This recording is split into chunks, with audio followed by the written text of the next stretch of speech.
Ada 3 hal yang bisa kita lakukan untuk bisa istiqomah di dalam perjuangan Islam ataupun istiqomah di dalam ibadah atau apapun. 1, akidah. 2, ukhuwah. Yang ketiga, syariah. Ulangi. 1, akidah. Yang kedua, ukhuwah. Yang ketiga, ini yang membuat orang agar istiqomah. 1, akidah. Akidah adalah pertanyaan why. Akidah adalah pertanyaan kenapa saya harus berbuat seperti ini. Kalau Anda jawab kenapa, maka Anda menjawab tentang keseluruhan masalah akidah. Contoh, akidah Islam berarti pertanyaan tentang kenapa Anda harus menyembah Allah, kenapa harus Islam, kenapa harus Muhammad, kenapa harus Al-Quran. Itu semua pertanyaan akidah. Kalau pertanyaan fikih itu tentang how and what and how, apa dan bagaimana. Apa itu sholat? Definisinya ini. Bagaimana caranya sholat? Begini. Tapi kalau pertanyaan sudah mulai muncul, kenapa sholat? Itu akidah.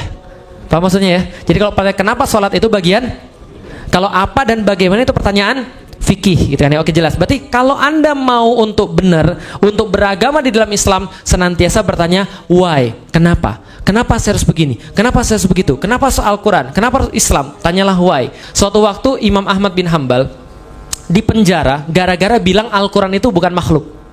Paham ya? Karena waktu itu khalifah itu menjadikan paham Mu'tazilah sebagai paham negara. Maka paham Mu'tazilah menganggap bahwa Al-Quran adalah makhluk. Bagi Imam Ahmad bin Hanbal bahaya ini. Kalau Al-Quran makhluk berarti makhluk yang kelemahan, punya kelemahan. Berarti Al-Quran punya kelemahan. Ini bahaya. Enggak, Al-Quran bukan makhluk, kalamullah. Maka kemudian dia berkata kalamullah. Pemerintah bilang, tangkepin orang-orang yang bilang Al-Quran adalah kalamullah. Sama-sama muslim, sama-sama pejuang Islam semuanya, tapi cuma beda dikit doang jadi masalah. Tangkepin semuanya orang-orang kayak begitu. Yang termasuk ditangkap adalah Imam Syafi'i dan Imam Ahmad bin Hanbal. Imam Syafi'i keluar dari negeri fitnah karena pengen mempersiapkan generasi-generasi yang kelak nanti akan memperbaiki. Tapi Ahmad bin Hanbal nggak mau. Dia dicemeti, dia dijilid, dia disiksa sampai dikatakan bahwa setiap hari dia disiksa sampai seluruh bajunya itu kemudian robek karena jilidan, kecuali bagian yang menutupi auratnya. Allah mempersilahkan agar itu tetap ada. Nah, Allah lindungi kemudian sampai tangannya satu kemudian nggak bisa diangkat. Maka ada beberapa mazhab Hambali yang sholatnya begini, bukan Syiah, karena mengikuti Ahmad bin Hanbal karena tangannya nggak bisa begini. Jadi tangannya nggak bisa naik karena disiksa. Nah, ketika kemudian dia disiksa, ada satu sipir penjara yang baik banget, kemudian dia bilang ini, Imam, sudahlah, akui sajalah pemerintah itu nggak apa-apa, sudah rukhsah kok ini, boleh kok, Allah memberikan keringanan bagi engkau, sudah jangan lagi, saya nggak tega ngelihat kamu disiksa. Apa kata Ahmad bin Hanbal? Kamu keluar dan kamu lihat ngapain orang-orang Baghdad itu. Dia kemudian keluar, dia laporan pada Imam Ahmad bin Hanbal, saya lihat orang-orang Baghdad, mereka berdiri di depan pintu-pintu mereka, membawa catatan-catatan di tangan mereka dan pena siap untuk menulis. Siap untuk menulis apa fatwa Ahmad bin Hanbal tentang perkara kayak begini. Apa kata Ahmad bin Hanbal? Dia bilang begini, nah kalau gitu kalian sekarang sudah tahu, pantas nggak Ahmad selamat sementara yang lain sesat. Paham maksudnya?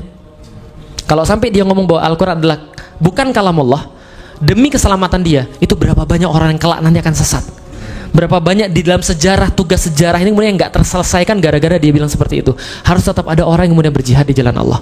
Harus tetap ada orang yang ngomong yang benar, paham teman sekalian. Saya mau banget tinggal jalan-jalan, mancing, berenang-berenang, paham teman sekalian. Tapi saya nggak mau, saya lebih takut kalau saya ditanya sama anak-anak saya atau ditanya pada orang-orang berikutnya, memang nggak ada orang muslim yang tahu yang mana yang benar, sehingga nggak ngomong yang nggak ada yang ngomong pada waktu itu yang benar. Yang kedua, berjamaahlah dengan orang-orang yang baik, karena itu akan membuat Anda istiqomah. Anda berjuang sendirian, orang tuh punya baterainya, orang tuh punya ujungnya. Anda sendiri tuh tetap lebih cepat mati daripada bareng-bareng. Kadang-kadang bareng-bareng tuh lebih lambat. Ya Allah, lama banget sini orang-orang, saya mau cepet kok nggak bisa. Pergi sini ada orang pergi ke WC, pergi sini orang ke WC lagi, lama banget sih. Jamaah itu kadang-kadang memang buat harus bersabar. Berjamaah tuh harus bersabar. Kita lagi begini, tiba-tiba dia gontokin kita dari belakang, maksudnya sekalian.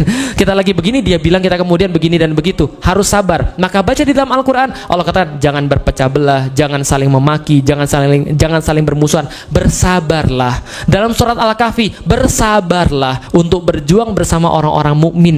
Karena kenapa? Anda sendiri pasti lebih cepat mati. Kalau Anda berjamaah lebih susah, iya. Lebih lama, iya. Lebih sabar, iya. Tapi ujungnya akan kita bisa lebih lihat. Makanya jangan bermusuhan dengan orang-orang muslim walaupun mereka tidak suka dengan Anda. Faham? Yang ketiga adalah syariah. Rasul berkata di dalam salah satu hadisnya, innamal madinatu kalqir tanfi khabar khabasiha wa yansi thayyibiha. Madinah itu seperti sebuah sistem, seperti tungku api. Besi-besi yang masuk yang jelek akan jadi bagus, yang masuk yang bagus akan jadi mengkilat. Paham maksudnya? Syariat Islam itu membuat orang untuk terpaksa jadi baik. Mendingan terpaksa masuk surga atau rela masuk neraka? Terpaksa masuk surga atau rela masuk neraka? Emang ada orang dipaksa masuk surga? Ada orang dipaksa masuk surga. Orang yang dipaksa masuk surga adalah orang-orang yang dipaksa berbuat kebaikan sampai dia nyaman dengan kebaikan. Dan ada orang yang rela masuk neraka. Mendingan terpaksa masuk.